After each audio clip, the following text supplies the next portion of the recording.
Voilà, et le truc, la croix, c'est la chambre à gaz. Voilà. Et il faut effectivement que tout ça aille visiter la chambre à gaz comme avant. Je pense qu'il fallait se signer, mettre un genou en terre, etc. On est là-dedans. Alors, moi, je vois que les Anglais y sont allés, les Français n'y sont pas allés. Et je me dis quelque part, tant mieux, parce que quand vous imaginez que dans cette pièce à Auschwitz, qui fait, je crois, 100 mètres carrés,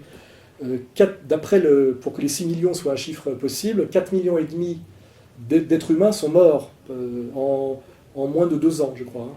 Ce qui est le plus grand prodige de l'histoire de l'humanité, si vous réfléchissez aux conditions matérielles que ça implique.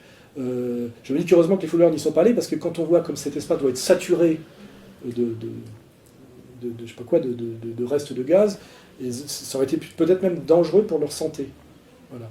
Et je dis d'ailleurs, si jamais ils y vont une autre fois, parce que je pense que là ils sont pas allés, la prochaine fois ils seront obligés d'y aller, hein, parce que ça rigole pas. Je crois que la visite à Auschwitz et la chambre à gaz sera un truc, je veux dire, dans le programme des écoles assez vite. Moi j'y ai échappé à cause de mon âge, mais je pense que mes enfants n'y hésiteront pas. Alors je dis, si jamais vous êtes pris de malaise à cause des restes d'émanations de gaz dans la chambre à gaz, il y a un truc, c'est qu'il y a une petite porte en bois avec un carreau en verre qui est d'époque.